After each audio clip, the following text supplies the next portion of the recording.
আসসালামু আলাইকুম। দুপুর ২টার শীর্ষ সংবাদে স্বাগত জানাচ্ছি আমি শাহনাজ পারভীন।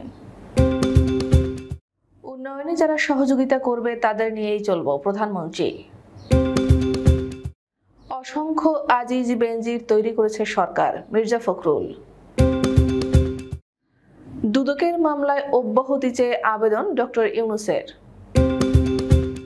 সেন্ট মার্টিনেও জমি কিনেছেন বেনজির। ১৬ জেলায় বইছে তাপপ্রবাহ, বিভিন্ন স্থানে বৃষ্টির আভাস। নিক্সন চৌধুরীর লাগামটা টাইনা ধরেন সেক্টর কমান্ডার্স ফোরাম। ঈদ যাত্রায় ট্রেনের অগ্রিম টিকিট বিক্রি শুরু। দুদকে হাজির না হলে আত্মপক্ষ সমর্থনের সুযোগ হারাবেন বেনজির। নিয়ন্ত্রণ হারিয়ে ট্রাকের পেছনে পিকআপ ভ্যানের ধাক্কা, নিহত ২। দাবি কংগ্রেসের ২৯৫ আসনে জিতবে ইন্ডিয়া জোট। ফিলিস্তিনি শিশুদের জন্য $১০ লাখ অনুদান বেলাজিজের। এবং কুয়েতের নতুন crown Prince Saba Khaled Al Sabah. শুনছিলেন শিরোনাম, এবার বিস্তারিত।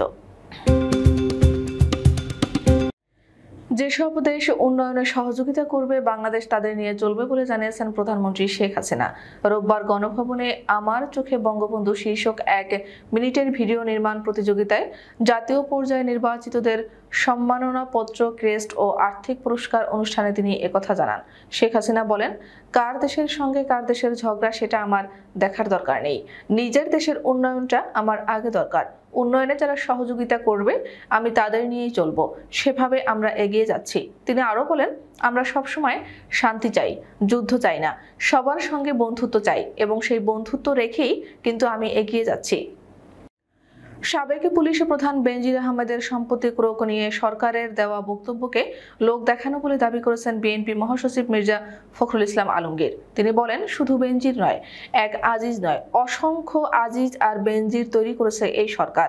সবসময় মনে রাখতে হবে, এরা বাংলাদেশটাকে একটা লুটের সাম্রাজ্যে পরিণত করেছে।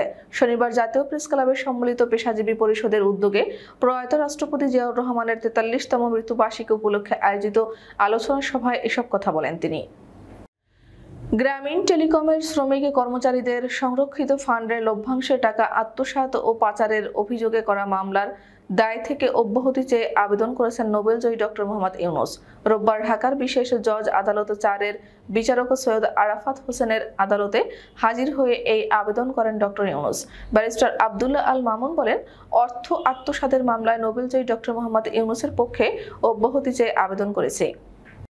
প্রতিবেশগত সংকটাপন্ন এলাকা প্রবাল দ্বীপ সেন্ট মার্টিনে ১০ বছর আগে নিজের নামে ১ একর ৭৫ শতক জমি কিনেন পুলিশের সাবেক মহাপরিদর্শক বেনজির আহমেদ। আর কক্সবাজারের মেরিন ড্রাইভের ইনানী সৈকতে তার স্ত্রী ও ৩ মেয়ের নামে কেনেন আরও ৭২ শতক জমি। সে সময় বেনজির আহমেদ ঢাকা মহানগর পুলিশের কমিশনার ছিলেন। সেন্ট মার্টিন ও ইনানী সৈকত এলাকায় কেনা বেনজিরের এসব জমিতে এখন পর্যন্ত কোনো স্থাপনা তৈরি করা হয়নি।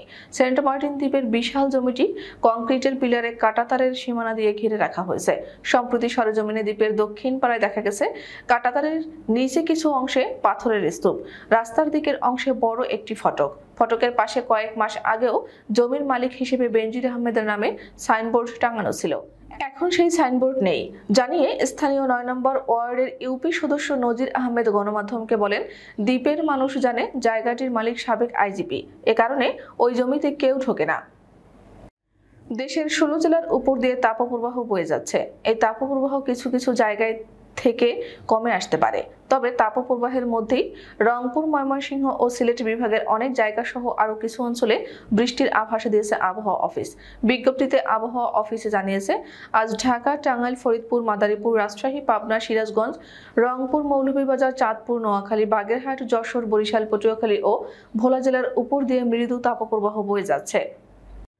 ফরিদপুরে সেক্টর কমান্ডার্স ফোরাম মুক্তিযুদ্ধ ৭১ প্রতিবাদ সমাবেশ করে প্রধানমন্ত্রী শেখ হাসিনার প্রতি অনুরোধ জানিয়ে বলেছেন, নিক্সন চৌধুরীর লাগামটা টাইনা ধরেন। পাশাপাশি নিক্সন চৌধুরীকে কাউন্সেলিং করার পরামর্শ দেওয়া হয়েছে ওই সভা থেকে।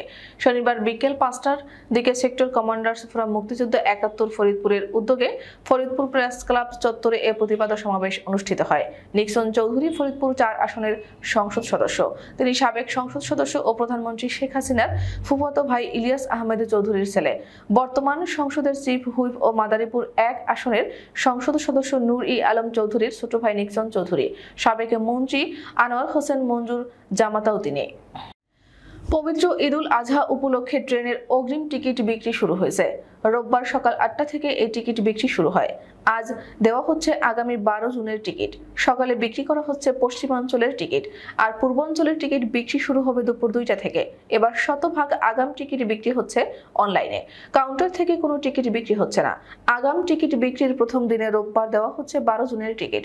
পরদিন 3 জুন দেওয়া হবে 13 জুনের, 4 জুন 14 জুনের এবং 5 জুন বিক্রি হবে 15 জুনের টিকিট। এছাড়া শেষ দিনে আগামী 6 জুন 16 জুনের অগ্রিম টিকিট দেওয়া হবে। এই মুহূর্তে দেশের সবচেয়ে সমালোচিত ব্যক্তিদের একজন পুলিশের সাবেক মহাপরিদর্শক বেনজির আহমেদ। ঘুষ দুর্নীতির মাধ্যমে তার অঢেল বিত্ত বৈভব অর্জনের বিভিন্ন তথ্য উঠে আসতে শুরু করেছে দুর্নীতি দমন কমিশনের অনুসন্ধানে। গণমাধ্যমে যেমন লেখালেখি হচ্ছে অনেক, তেমনি মুখ খুলতে শুরু করেছে সাধারণ মানুষ। ইতিমধ্যে সাবেক এই আইজিপির দুর্নীতি অনুসন্ধানের অংশ হিসেবে তাকে জিজ্ঞাসাবাদের জন্য তলব করেছে দুদক। আগামী বৃহস্পতিবার নির্ধারিত দিনে দুদকে হাজির না হলে কিংবা সময় চেয়ে আবেদন না জানালে অভিযোগের বিষয়ে আত্মপক্ষ সমর্থনের সুযোগ হারাবেন তিনি। গাজীপুরের শ্রীপুরে পিকআপ ভ্যান নিয়ন্ত্রণ হারিয়ে সামনে থাকা মাল বোঝাই একটি ট্রাকের পিছনে ধাক্কা দেয়। এতে পিকআপের চালক সহ 2 জন নিহত হয়েছেন। দুর্ঘটনায় 1 জন আহত হয়েছেন। গুরুতর আহত স্বজনরা তাকে উদ্ধার করে ময়মনসিংহের একটি বেসরকারি হাসপাতালে ভর্তি করেছে। রোববার ভোর 4টার দিকে ঢাকা ময়মনসিংহ মহাসড়কে জৈনাবাজার এলাকায় দুর্ঘটনাটি ঘটে। ভারতের সদ্য সমাপ্ত লোকসভা নির্বাচনে ইন্ডিয়া জোট 295টির বেশি আসনে জিতবে বলে দাবি করেছেন কংগ্রেসের সভাপতি মল্লিকার্জুন খার্গে। শনিবার শেষ ধাপের ভোট গ্রহণ শেষে কংগ্রেস নেতৃত্বাধীন ইন্ডিয়া জোটের নেতারা বৈঠকে বসেছিলেন। সেই বৈঠক শেষে এসব কথা বলেন কংগ্রেস সভাপতি। দিল্লিতে খার্গের বাসভবনে ওই বৈঠক অনুষ্ঠিত হয়। পরে তিনি সাংবাদিকদের বলেন, ইন্ডিয়া জোট অন্তত 295 আসন পাবে, এর বেশিও হতে পারে, কিন্তু কম হবে না। আমরা সব নেতার সঙ্গে আলোচনা ও ভোট বিশ্লেষণ করে এমন সিদ্ধান্তে উপনীত হয়েছে। ইন্ডিয়া জোট এবার যে এত আসন পাচ্ছে তা নিয়ে কোনো সন্দেহ নেই। এটা জনগণের জরিপ। মানুষ যেসব তথ্য দিয়েছেন তার ভিত্তিতে এই জরিপ করা হয়েছে। মার্কিন সুপার মডেল বেলা হাদিদ ও জিজি হাদিদ সম্পর্কে তারা 2 বোন। চলমান ইসরায়েলি আগ্রাসনে বিধ্বস্ত ফিলিস্তিনি নিয়ে বেশ সরব তারা। ফিলিস্তিনের নিপীড়িত জনগণের পাশে দাঁড়িয়ে একাধিকবার মোটা অঙ্কের টাকা পাঠিয়েছে এই 2 বোন। এজন্য ক্যারিয়ারে তাদেরকে পড়তে হয়েছে নানান বিপত্তিতে। এছাড়া তাদেরকে দেখে নেওয়ার হুমকিও দিয়ে গেছে ইসরায়েল, কিন্তু কোনো হুমকি ধামকির তোয়াক্কা করেনি বেলা জিজি। ফিলিস্তিনের অবরুদ্ধ মানুষের জন্য $10 লাখ অনুদান পাঠিয়েছেন এই সহোদর মডেল। দ্য হলিউড রিপোর্টের খবরে বলা হয়েছে, ফিলিস্তিনের শিশু ও পরিবারগুলোর জন্য 2 বোন এই অনুদান পাঠিয়েছেন, যা পাঠানো হবে 4টি দাতব্য সংস্থার হাত দিয়ে। ইতিমধ্যে এই অর্থ বিভিন্ন সংস্থায় সমানভাবে বরাদ্দ করে দিয়েছেন তারা। কুয়েতের শেখ সাবা খালেদ আল হামাদ আল মোবারক আল সাবা নতুন ক্রাউন প্রিন্স নিযুক্ত হয়েছেন। দেশটির আমির শেখ মেশাল আল আহমদ আল জাবের আল সাবা শনিবার তাকে এই নিয়োগ দেন। রাষ্ট্রীয় সংবাদ সংস্থা কুনা এ তথ্য জানিয়েছে। উল্লেখ্য, নওয়াফ আল আহমদ আল জাবের আল সাবার মৃত্যুর পর শেখ মেশাল আল সাবা গত 16 ডিসেম্বর কুয়েতের আমির হন। উল্লেখ্য, কুয়েতের সংবিধান অনুযায়ী আমিরকে 1 বছরের মধ্যে তার সম্ভাব্য উত্তরসূরি নিয়োগ করতে হয়, আর নতুন ক্রাউন প্রিন্সকে রাজপরিবারের সিনিয়র সদস্য হতে হয়। আমাদের পরবর্তী রাত 10টার শীর্ষ সংবাদ দেখার আমন্ত্রণ জানিয়ে এখনকার মতো বিদায় নিচ্ছি। দর্শক, ভিডিওটি শেষ পর্যন্ত দেখার জন্য আপনাকে অসংখ্য ধন্যবাদ। নিত্য নতুন সংবাদ পেতে আমাদের ইউটিউব চ্যানেলটি সাবস্ক্রাইব করুন ও নিয়মিত নোটিফিকেশন পেতে বেল বাটনটি ক্লিক করুন এবং আমাদের ফেসবুক পেজটিতে লাইক করুন। এছাড়াও আমাদের ভিডিওতে লাইক দিয়ে শেয়ার করুন। আল্লাহ হাফেজ।